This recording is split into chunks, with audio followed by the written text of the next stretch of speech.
which is going to drive up your ultimate revenue, things like that. You're fake crying. Are you fake crying? Why are you fake crying? Hey, the camera's on. Cheese. All right, stop fake crying. All right, go see Duffy. All right. Still fake crying.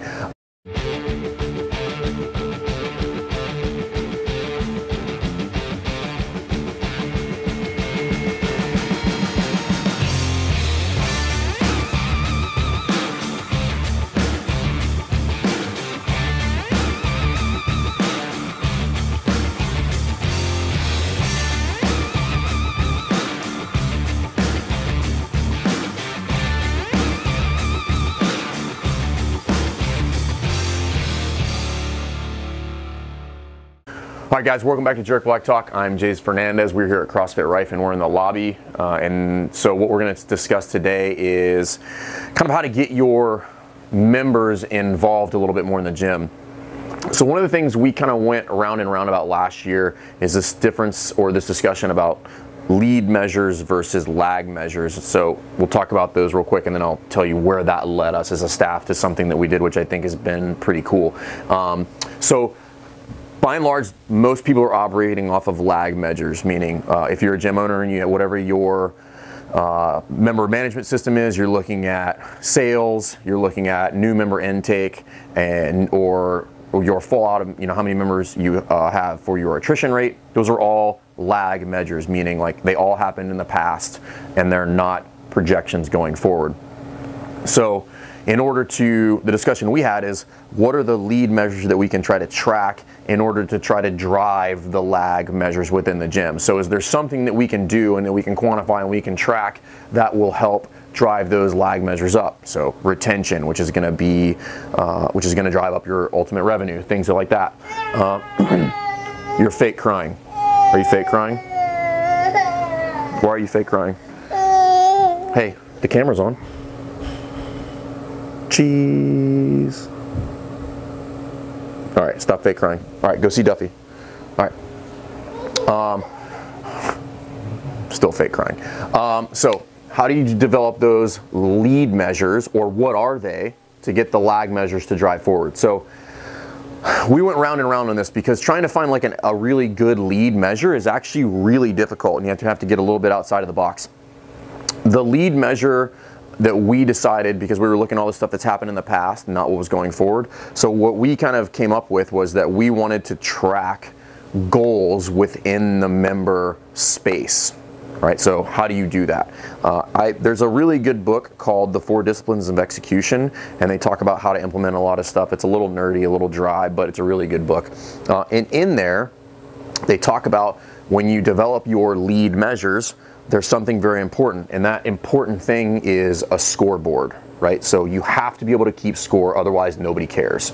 So for instance, in a football game, there's 3 things that you look at the scoreboard and you see. You see the goal, you see the score, you see down and distance, and you see the time left. And this is actually what frames your idea of a football game. If you went to a football game and there's no scoreboard and they were just playing football, you really wouldn't know what was going on, right? So people only get engaged when they know what the score is, and that scoreboard needs to be very simple, and you need to have 3 things on there. So what we did is we've developed a goal board, right, within the gym. And I'll talk about kind of where that led in just a second, but I think there's some things that are important about how you do your goal board. First and foremost, it needs to be relevant to the gym, right? So people need to want to be involved or set goals when they do it.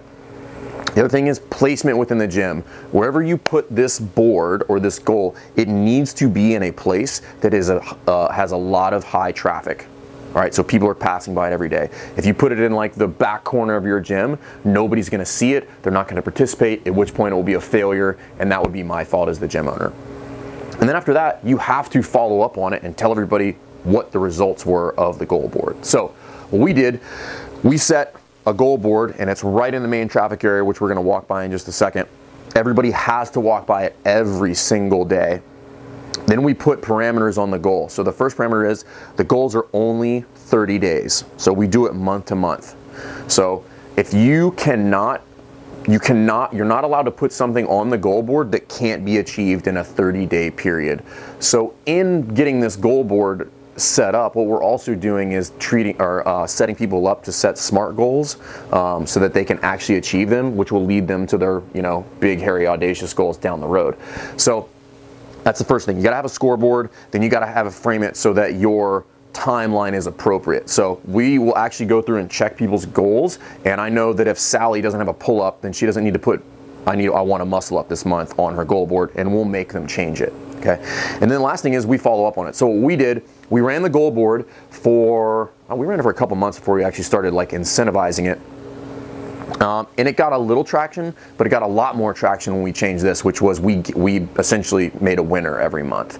And the winner is random, so it's not necessarily like who did the best. The deal is, if you achieve your goal, you go in the hat for a drawing at the end of the month, right? So then at the end of every month, we take all the people that achieve their goals, we do a random drawing, and we take one name out, and we give them the option to either have a $100 gift card to Rogue or Reebok. And it's at a really, really good success. More and more people put goals on the goal board every single month, and more people achieve goals every single month. And then at the top of there, what we do is we track the annual goals achieved at the end of the year, just to give everybody a number. So again, going back to that scoreboard. So what I'm happy to do is you guys are going to follow me down here. I'm going to show you kind of how this is laid out so you get an idea of how this works. So this is the entrance to the lobby where people would come in. And then our locker rooms and showers and stuff are down here. So people have to walk down this hallway.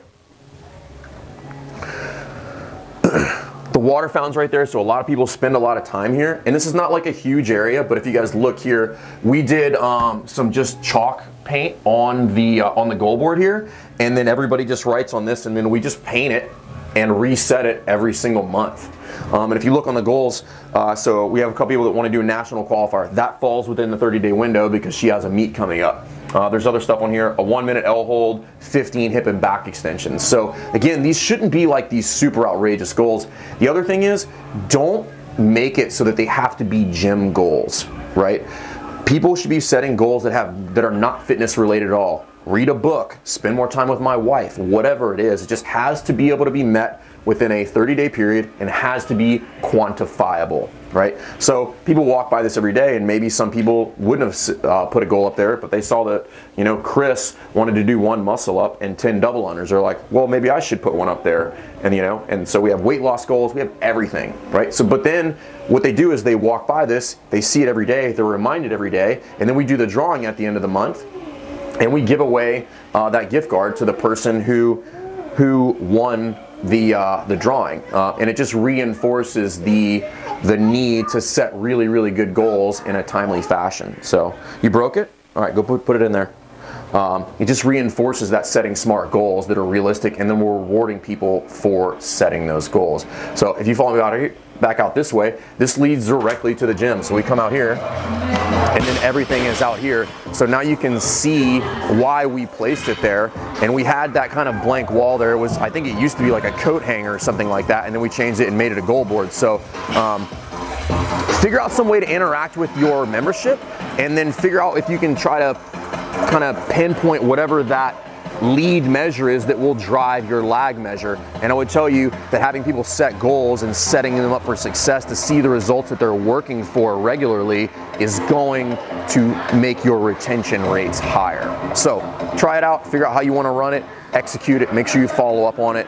You know, the goal, the scoreboard needs to have those 3 pivotal things on it. So if you like this stuff, try it out. If you have any feedback for me or different ways that you've done your goal board, please send that to us so that we can put it out there to the community. So awesome. Please subscribe to the YouTube channel if you like this stuff, and we'll see you next time. Thanks.